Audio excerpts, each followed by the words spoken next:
All right. Hello, All right. everybody. Hello. All right.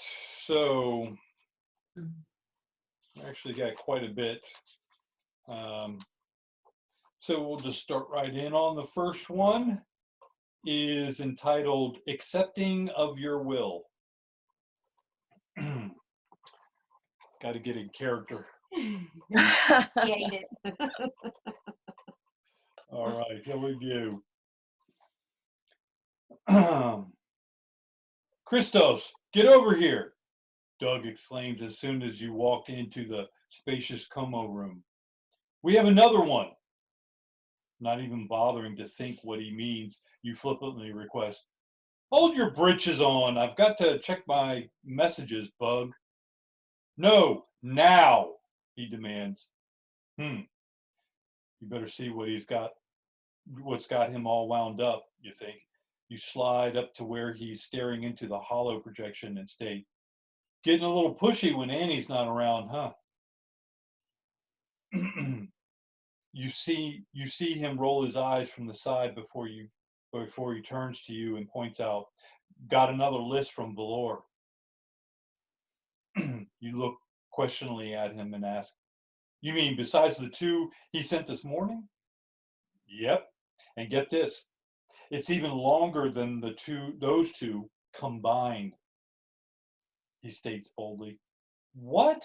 How is that even? What is going on?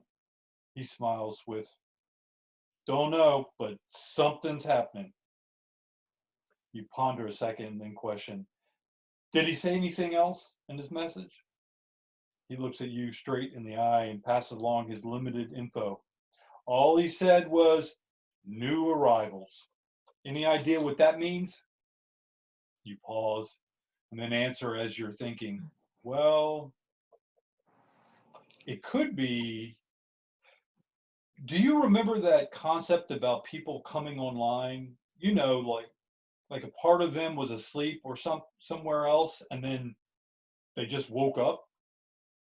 Doug places the flat of his left palm against the top of his head, like he always does when he's recalling and thinking deeply at the same time. Yeah, weren't they the ones who got left behind? But but how and why now? Lost in your own thoughts, you tell him, not sure, but I have an idea. He waves you on. Well, spill it, being tossed, adding one of the nicknames he has for you. It has to do with a calling card we left in another time, but that seems so long ago, you answer in thinking mode. Trying to wrap his mind around this slippery topic, he asks, you mean before the split? All your thoughts will allow you to say at the moment is, yeah. Now he's really struggling as he admits, I vaguely remember the time before. It's like my memory of that time got a rinse, and many of the details were washed away. You seem to be the only person I know who has any significant recall. Well, why is that? You cringe and do your own admitting. Most people elected to fade that memory, I guess, but for some reason I chose to remember, like I'm supposed to or something, for some purpose. Let me ask you a question. Do you remember what things were like before the split? He puts his left hand back on the top of his head and struggles to say, well, I know it was a lot different, but I can't latch on to any specifics. I just get this heavy feeling that makes me, I don't know, want to run away or something. Nodding your head, you say, yeah, that's what I sense from just about anyone I to about this. I almost wish I could forget, but mine seem to be holding station. Like I'll need it for who knows what. But I think I know. I think I need to talk to about this. He flashes a knowing look at you and says, "When you say it that way, I know you mean Valor. Think he'll give you a straight answer? You frown and sigh. Not without his one-sided humor. It's the cost of doing business with him. Maybe we could send him some Mork and Mindy videos to improve his behavior. He looks at you in a blank and asks, what's Mork and Mindy? Shaking your head, you pass him your resignation. Never mind. You turn and walk to one of the isolation chambers attached to the coma room. The chamber reminds you of a tanning booth of old, with nothing in it but a tanning bed-like contraption. Only this one is nearly vertical. You open the lid-like door with a finger, step in, and lean against the back, which is well cushioned with memory foam. At your fingertips are the controls to decline the whole housing, which you use to set the decline to 10%. And then, remembering who you'll be speaking to, you readjust it to a more relaxing 45%. The holocom is voice activated, but you skip all that for now and just concentrate on Valor's presence, thinking to him. Are you available? Valor's voice resounds through your head. Who is this? You roll your eyes and think to him, ha ha, you know who this is. His voice sounds back. Oh, I apologize. When your thoughts first come through, they sound like a small, squeaky child voice. You huff and think, you know, that joke was never funny, right? Are you free for a face-to-face? He responds, it's humorous to me, but yes, I'm available. You perform your pre-bloop, which is almost like remote viewing, where you can see where Valor is at the moment, scan the room from multiple angles, and select your target location to bloop to, which you promptly do. Valor smiles and says, you're getting quite good at that. You smile back and admit, yeah, well, I have you to thank. Again. Still smiling, he says, think nothing of it. We couldn't have you scaring the cat anymore. Again, you roll your eyes. That was one time. He ends that with a question. What can I do for you, young Padawan? You freeze in place and state, I don't have to ask if you're reading my mind. I know it, with that Padawan comment. He throws it off with a wave and nonchalantly states, that was just friendly banter. You shake your head. Oh, no, it wasn't. It's a pre-split term and shows you know why I'm here. What can you tell me about my memories, especially about why I remember pre-split? And no one else seems to. You can already tell he knows much. What you don't know is how much he'll tell you. He gathers himself and begins. Whenever a species goes through a split, a few of its weavers retain their memories of the time before, while the rest of their society gradually lose specifics. The reason for the memory loss is both choice and progress. Lost memories will not hold a species back from progress, but if someone really wants to remember, they can with help. Typically, they do not because they are heavy and often impede happiness and progress. However, a few have the will to remember as keepers, which is what we refer to them as. It should serve you well at GCOS, provided you can handle its weight, but its main purpose is in service to your species. You are obviously one of your keepers, and it is why we contacted you. Deep down, you knew this, but hearing it increases its gravity. You ask Valor, so you knew when we first spoke? He nods. Yes.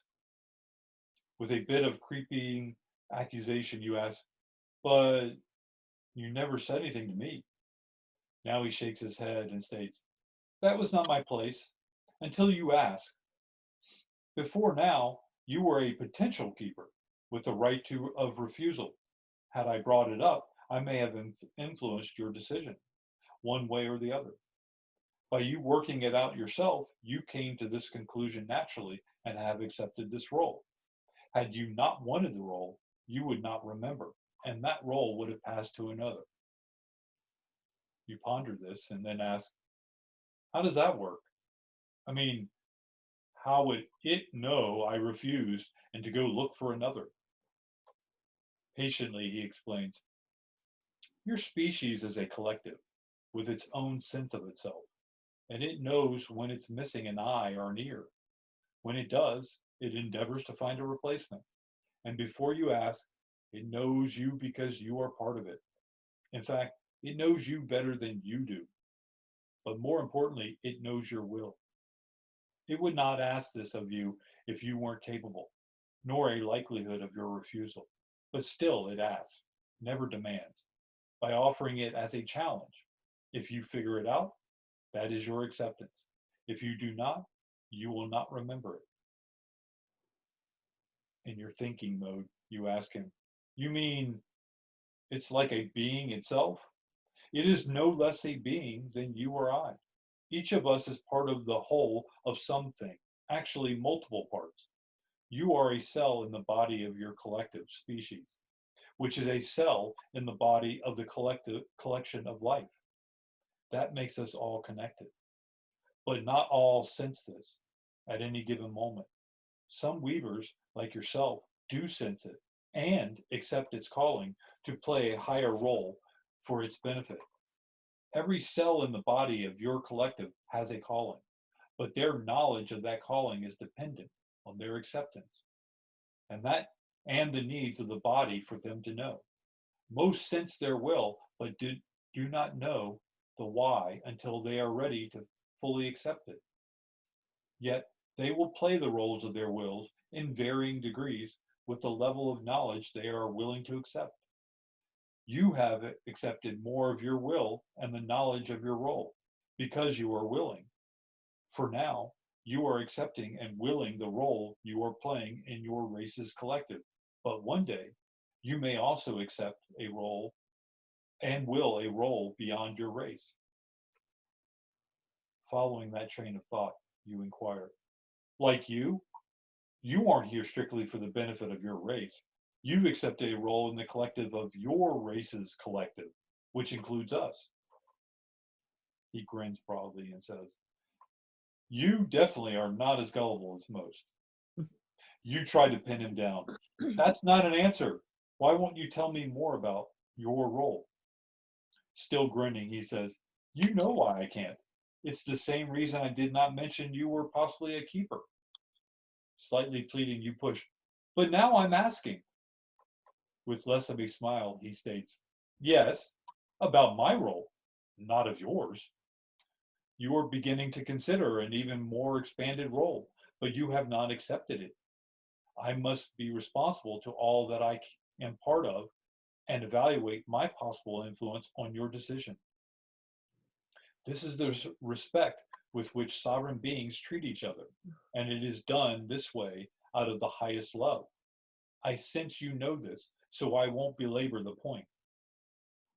Slightly frustrated but accepting, you return to the reason you came for your visit. What can you tell me about the role of keeper? And what happens when the keepers, pass on? He glides right into the topic with, for the most part, there isn't much to do in the role, but be aware. You will naturally include your memories in your decision making, so you don't have to try. What you have to be aware of is how your society treats you. Its winds will blow with the tendencies of its people. If you and the other keepers are being involved more in the guidance of your people, that symbolizes their want to incorporate lessons of the past into their road ahead.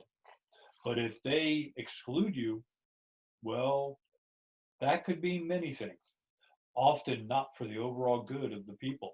It is synonymous with a society's disregard or mistreatment of its elders or older generation, which signals not only a want to forget the lessons of the past, but possibly a blatant intent to repeat the mistakes that went into the forging of those same lessons.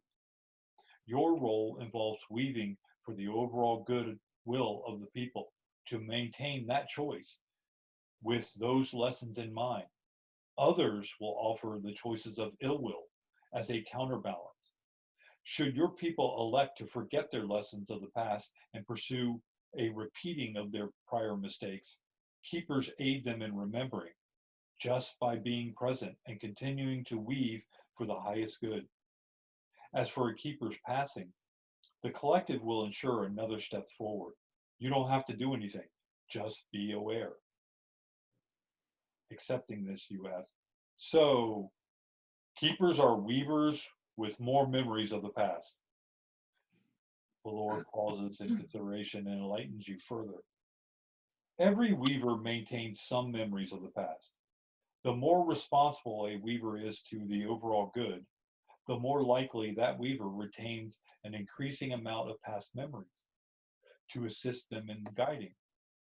Where there is a significant jump in memory is between the GCOS weavers and the keepers. It isn't so much that you have additional memory as a keeper, but that you accept the responsibility of a role that requires it for the good of the people. You all have the capacity for higher callings, more responsibility, and more memory, but each chooses and accepts to the level of their will. Now that you have accepted the keeper role, more knowledge will become available for you to fulfill your role. You will gradually know more, yet not remember how and where you learned it, unless that is necessary for you to fulfill your role.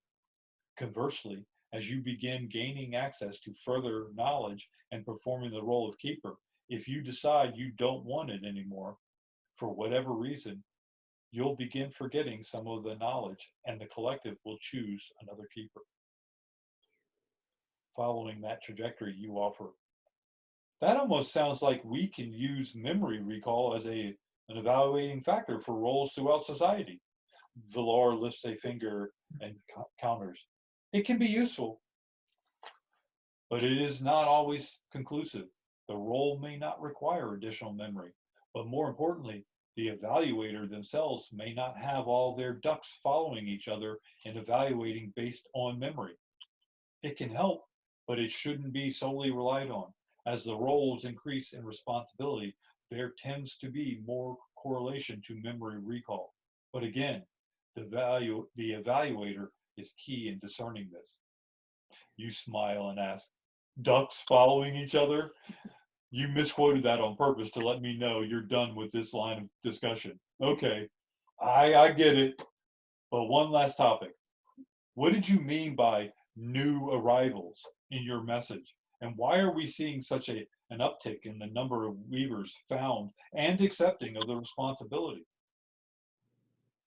Without missing a beat, he rolls right into this topic.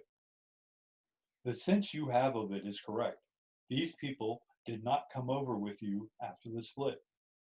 The calling card, as you put it, left a trail for them to follow you here, and now they are arriving as you intended. With all kinds of questions, with all kinds of questions flying through your head, through your mind, you settle on the most obvious. Okay, but why now? And why so many at once? He gives you a knowing look and states, oh, I think you know why and how. Care to exercise those brain cells? Chagrined at having been caught relying on Valor for answers, you decide to step up. Something happened where they went after the split, and they got together and realized that what they wanted wasn't there anymore. He looks at you and says, continue. I'll step in where needed. Free to speculate, you continue. Somehow, they got their hands on my calling card and found their way here. Okay, that's the easy part. As to the numbers, it is it possible that it's going viral? No interruption from Valor, so you continue to speculate. And they're believing in it more than they believe in their current circumstances. Okay, but how are they getting here? Isn't it like jumping from one reality to another? If that's the case, they must have expanded their living while there. And then what? They just blooped here? Valor grins with satisfaction and says, "Bravo, my young Padawan. Now, what does it mean?" You ponder that question and regain your speculation. That will be getting an influx of expanded humans who will be more accepting of Weaver responsibilities. This will be a boom for GCOS and for our society. And if they're already blooping, then they're consciously manifesting, which means they don't need anything. Not only that, we'll have so many more Weavers to help with the guiding, the gatherings, and getting people up to speed on their advanced abilities. This all seems too good to be true. I have this feeling I'm missing something. Why is that? More satisfaction spreads across Valor's features as he says, "Your keeper knowledge is most certainly coming online. With this influx, you can begin preparing for the next split." What? I thought this was good.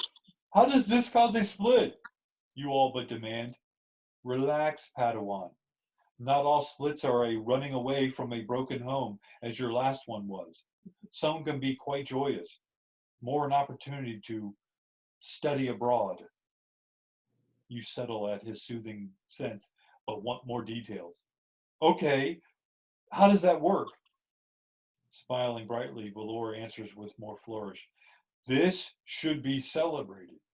Your collective spirit will also be getting an influx of higher energies that will spread quickly throughout your society. With that new energy, your species will catapult into further expansion in a very short span of time. Once more of the adventurous among you sense that expansion begin to slow, they'll want to go off and explore. At first, it will be a trickle, but eventually that too will expand. GCOS would do well to be aware of this while guiding, starting today. Excited but stunned, you ask, uh, how much time do you think we have? He thinks for a second or two and says, not long, maybe a century. Depends on your gut. You interrupt him with a laugh. You had me going there. I have to admit, a century? Here I was thinking it was in the next year or two. Again, a knowing smile appears on his distinctive face as he explains, I don't think you quite understand the elasticity of time, especially for this period of expansive growth you are now entering. Now that your GCOS has a quorum, many races will be stepping forward to help expand your growth. You will change overnight, literally every night. Waking up each day, you will spend the day exploring new abilities, comparing notes with each other, and showing what you can do. Every one of you will begin taking charge of your view of this world, no longer waiting on someone else to change it or letting things happen to you. Your people will match and then exceed us in abilities. You will become my mentor. Stunned at that last statement, you question him. What? What do you mean? Valor, almost giddily with excitement, expounds. Every race has its own idiosyncrasies. Some are geared towards technological advancement, some in spiritual growth or in collaboration, and still some in creative arts. They may expand in multiple areas, but typically their focus is in one main area. Your race will expand in all areas, matching and exceeding many other races' main focus in all those areas. Your species is meant to be an amalgamation of many other races, combining their abilities into one diverse race.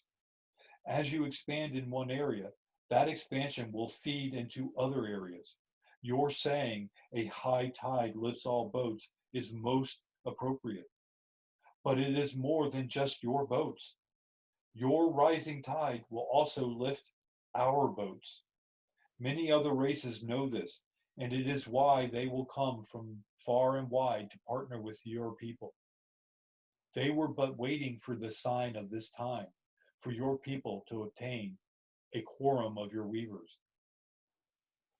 Utterly shocked and barely holding on to your old reality, You wonder out loud, having a quorum does all that? Valorm's smile, having yet to leave his face, expounds further. It does for a species like yours. Without it, your people were on their way to expanding from within for its own wants and wills. With a quorum of weavers, that drive to expand will extend beyond your borders because that is your potential, and your GCOS will see and know this. Their only limit is you. Nodding with comprehension, at least as much as you can take in at this moment, you say, "Yeah, we are our own governor." "No, I mean you." Valor's voice booms inside your head by way of sound and telepathy. "Me? But I'm just one member of GCOS, one guide who is a keeper with the sight," he adds to your open-ended statement. You lock eyes with him as knowledge pours into your being. You can see where he's going with this, and you can see that he sees that you do. You knew this would happen to us, to me. Now you're reading from your knowings coming online and not just speculating. You knew I had the potential to be a weaver, but you waited for me to come to you with questions. Then you did the same with me being a keeper. But through all of that, you knew the collective of collectives was calling for me. And yet you waited until I could see and accept each one. You have provided me and our people the highest of service. I can now see you as my brother. The Lord respectfully places the palm of his right hand against the nexus of your chest, stares deeply into your eyes, and conveys his heartfelt thoughts. And I will now be your Padawan. That was cool. That was cool. Shows the potential of a race is what it feels like, you know. Don't even know. Oh, there's so much in that. There is so much in that one. Yeah. Yeah, there is. Because it's, I mean, yeah, individually there's so much in it, collectively there's so much in it. Well, remember the title of that section. Accepting of your will. Yeah. Yeah. We're all following our will, we just don't know it. Mm-hmm. And we're all our own governors. Yep. There's so, I mean, seriously, going back, I'm going to read it again and again because each time I read it, I get more and more out of it. I just think about what's happening now. We keep going. The governors are in charge. I mean, we're our governors, our own governors. It's funny how that term was used. I didn't. That's interesting. Yeah. Mm-hmm. Oh. Yep. We have the responsibility for ourselves. That's cool. I like that dialogue. I could see them standing there talking is what it felt like. Well, that's the whole idea. I'm the bottleneck. I have to read it and I have to stay in the flow. Mm-hmm. You don't realize how difficult it is to write and then read until you have to do it. Right. Then you realize, holy crap. Okay, just stay with it. Just stay. Oh, he's losing it. He's losing it, Chief. Well, I imagine your mind kind of starts off going Well, down a little path. I'm like reading this, and then next thing I know, like as I'm reading, I'm apricots, and I'm going, what? Apricots in my head. I'm going, no, stay on target, stay on target. Baby elephants. What? It's like they're just cranking with you. I think so. Valor up there going. I know Valor's up there just. Oh, shoot. All right, ready for the next one? Mm-hmm. All right, the next one is entitled A World from Within. Do you know all that is going on inside your bubble? Anything in it, you placed or pulled it into your awareness. Everything is available for you to choose from. If you want a pandemic in it, you will have it. If you decide you've had enough of it, it will go away. If you say you want it gone, but it stays, part of you still wants it. Probably because you are succumbing to the wants of those around you. I've decided I don't want it anymore. So for me, it will fade away within the week. If you want to join me in this, simply believe that. And don't let anyone or anything tell you differently. But that's just a start. I will continue withdrawing my energy from all the things I don't want. And that means I stop reading articles on how bad things are, who did what to whom, or even stories that confirm things are crumbling around us. I simply don't care. What I do care about and will spend my time and energy on are the things and qualities I want around me in my bubble. If someone tries to tell me about a corrupt politician being indicted, I will politely tell them I don't care and I don't want to hear it. If they want to show me an article on communities coming together for the betterment of its people, that I will pay attention to because I care about that and want more of it in my bubble. I will also search for those kinds of stories and share them with those around me. I am now taking charge of my bubble and the view within. That means I use the materials I want to build my house, graciously accepting those materials and politely refusing all others. I'm not asking for permission, I'm just doing it. This is the only way I know to create the world I want. It may sound exclusory, but it is quite the opposite. As people come to realize that putting demands on others doesn't make you happy. What will make you happy is building your house with the materials you want to build with, while everyone else does the same.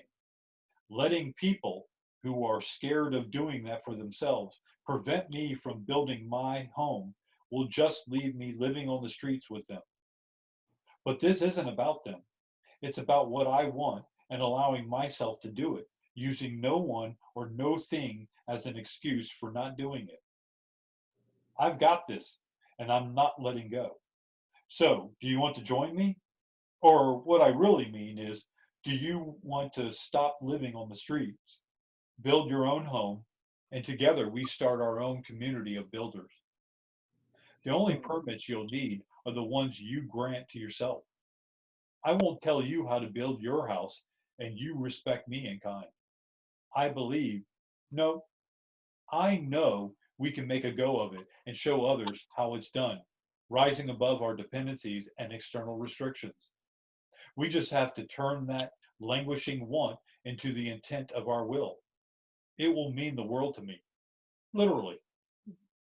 So, not focusing on what I don't want, but keeping my attention, here's what I want: communities coming together and healing the division.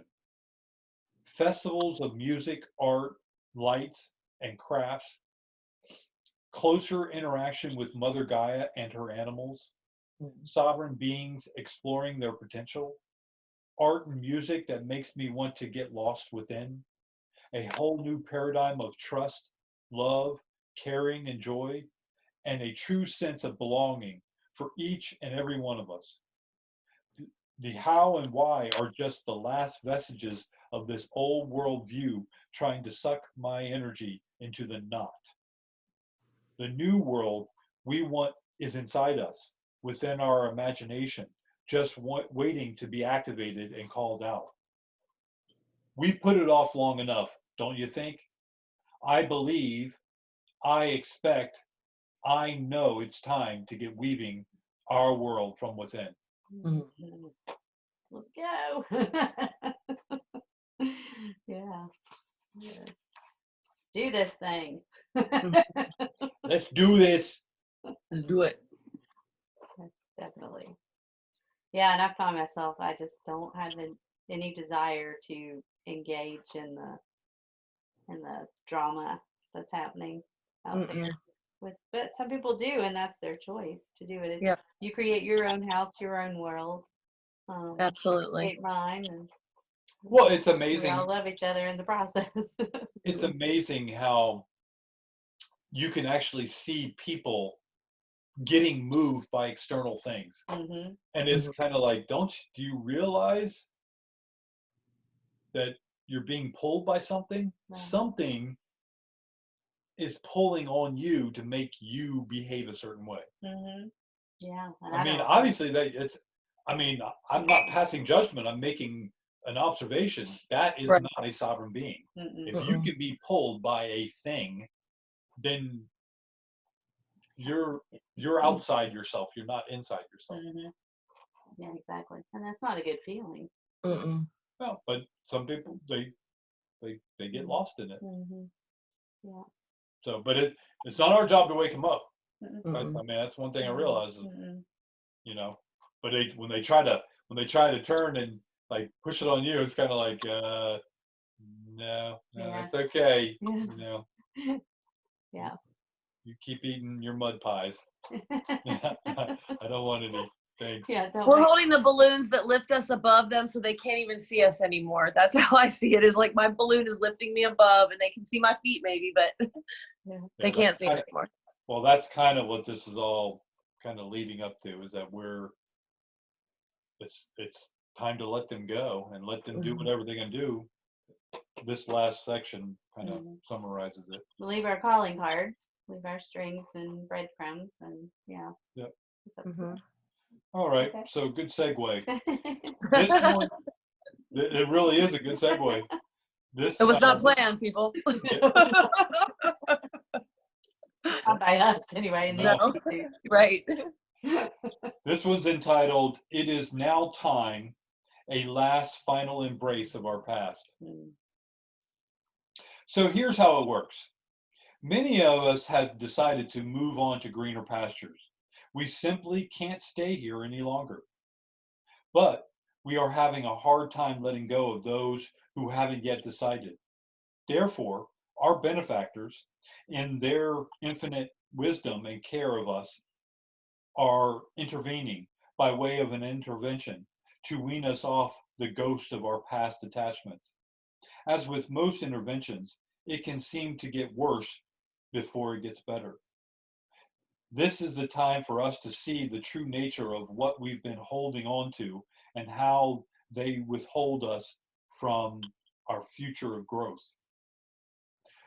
What you will see and feel during this time will be exactly what you need to experience to get you to face your circumstances and continue on with your decision. For those who haven't decided on a move, they too will experience what their will has been prompted to serve up to them to get them to decide. Because what was will no longer feed into what is or what will be. The absolute most and best you can do for those you love who haven't decided is to show them you've decided by moving with your intention. Unfortunately, they won't understand anything else and will only see your staying as reinforcement to their indecision, thereby diluting your intent through their lack of their own. What they don't realize is that indecision is no longer an option. The grounds from which it grew are being flooded with life's energy to move. This is a fire sale, and everything must go somewhere else. All of us are now experiencing the dismantling of the old paradigm that has supported our confining perspectives of stagnation. Our benefactors will now begin making it obvious to spur our acceptance to move. How shaking it appears will depend on one's hold to that paradigm of status quo, a ghost of our once living past. For now, those of us closest to the doors of our future must move through to make way for the others who weren't aware of its direction. In these last moments of once upon a time, we, who sense our future's calling can see it is now time for one last final embrace of our past. Mm. Yeah. Yeah. I like that. Because we might think we're doing a service by holding back, and waiting for others, but really it's a disservice to us and to them. Well, we're letting them decide. We're letting Right. them decide our fate Yeah. because they can't decide. Yeah.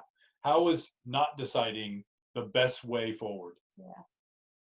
Like it's not. It's giving your power away to someone else too, Yeah. So now it's basically it's time, and now our benefactors are saying there is no option to stay. Yeah. Up till now, there's been that option. Mhm. Now there's no option because this is the calm right now with all the everyone secluded and all that. And think about it.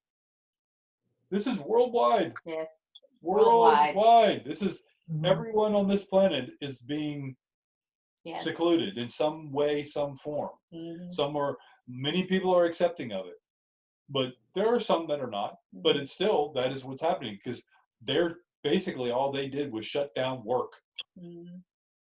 shut down, the most obvious work, Mhm. and that shut down a lot of meeting Mhm. because if things aren't operating, people. Yeah. And then they had to throw out warnings to people to make them stay home. And shut down all the other places that people gather, like restaurants and bars and stuff like that, and sporting events, so that it would. Right, and I talked about in that, in a previous episode. Yeah. Yeah. And so, but the longer we've been on this seclusion, Yeah. the more those things that we were used to in the old normal, the more of those things are gone. Yeah. When we come out of this seclusion, which is any day now. I mean, it may not look like it, but some things are getting ready to happen to bust it wide open. And then we're going to come out and look around and we're going to realize there's a lot of things gone, just gone. Things and there is no more normal. No. Right. No, definitely not. Yeah. And actually, by trying to hold on to it or hold back, what came up was it's actually a lack of trust on our part to stay in that indecision. To just decide and move and trust that everything else is going to move along the way all the higher beings. Well, I wouldn't be so hard on us. We're experiencers. We get into experience and we want to milk it for everything it's worth. Yes. Yeah. So that's true. That's not necessarily a bad thing, but there are times when it requires some fortitude from others to step forward. And if you're one of the light workers or way showers or whatever you want to call it, meaning you're not as asleep as the others, then that's part of your role is to get them moving. Yeah. And all the signs are here, but just to make sure, our benefactors are gonna they're gonna pour it on, and it's going to be very obvious. Kind of like Cortez and his ships. Yep. Burn the ships once you get to the new world, so that people don't say we want to go back. Yeah. There is no going back because that paradigm doesn't exist anymore. Yeah.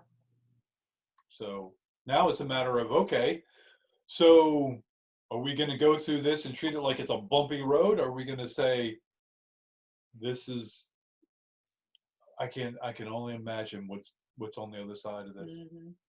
Yes, this is going to be a bumpy road, but I don't know. Bumpy road's a whole lot easier when you're hyped up on the anticipation versus, having a crappy attitude because you didn't want to. I don't want to get up. 5 more minutes. Well, the whole time this quarantine stuff has been going on, I just have this, and we've talked about this feeling of giddy energy, like patient energy. So, yeah, it is. I can already sense it and feel it. It's just, you may not see it in the 3D yet, but Mhm. you see pieces of it. You can already see Yeah. pieces of it, but Yep. if you choose to see it. Right. I just feel a lot of ups and downs, and even my lows are getting higher. Mhm. So it's Right. Yeah. phasing up, but it just keeps going up, and my lows. Yeah. And when my lows happen, they're much shorter, and they Mhm. just don't. It doesn't seem all that. It's kind of like, oh yeah, just maybe a little bit more quiet, Yeah. more. Right. It's just I just notice I'm not as like elevated as I usually am. I'm Yep. just like kind of down, I don't even know. It's not even down. It's just not as elevated. Oh, Yeah. both of us agreed that today. Mhm. I mean, I could tell when I was reading that. It took a little bit more Mhm.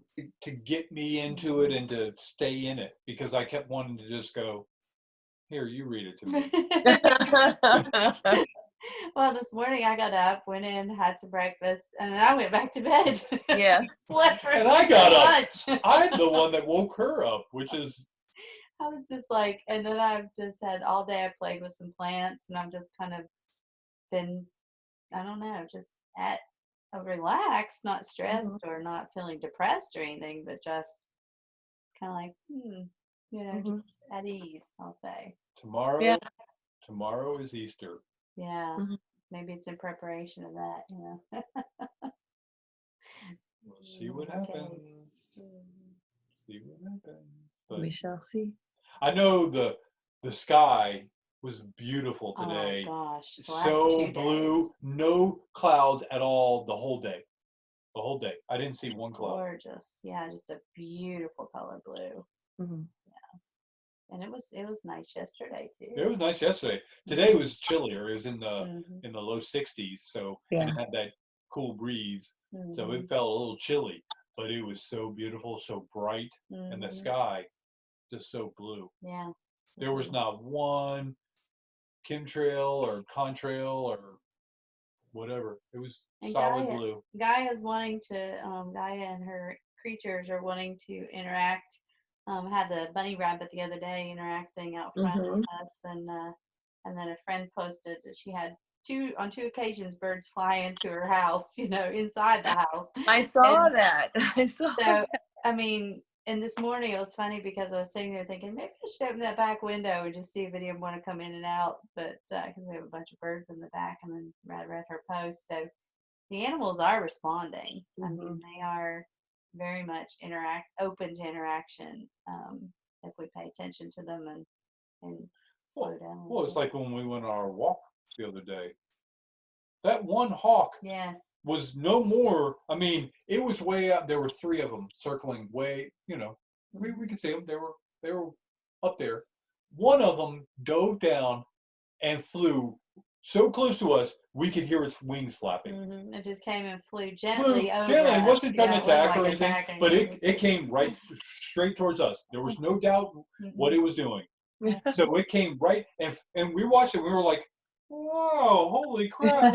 It flew like as soon as it flapped its wing, we were like, "Oh!" It was like Yeah. right there, and then it went through. And then we watched it, and then the other one came down, not as close, but it came down and circled right above our heads and was kind of canted down so it could see us.